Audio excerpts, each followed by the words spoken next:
Hi, Andrew here. I was thinking about life, and for a lot of us, we're busy, we're stressed out, and things are quite complicated. And for all of us, I think it's important at the end of every day to have a place where we can disengage before we go home to our family, our friends, our loved ones. And no other story reminds me of that better than that of the trouble tree.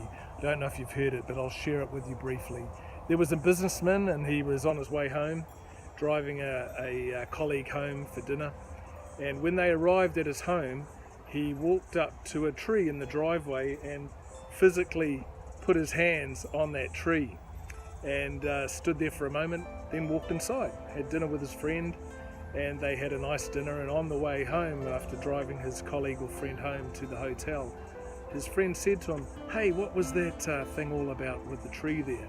What was that? What did that mean?" And he said, "Oh, that." He said, "That's my trouble tree. You see, every night, before I go inside, before I go home, I lay all of my cares of the day on that tree.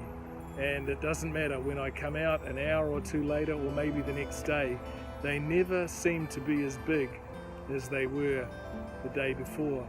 And for me, I used to have a physical place. I drove over an expanse of water when I lived in Sydney, and there was a bridge called the Captain Cook Bridge.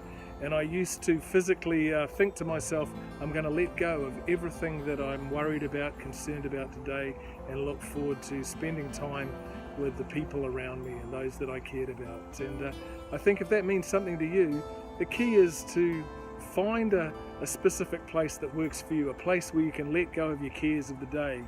And as the guy in the trouble tree said, it's funny, when you think about it a little bit later, they don't seem to be as big as they were before. Cheers.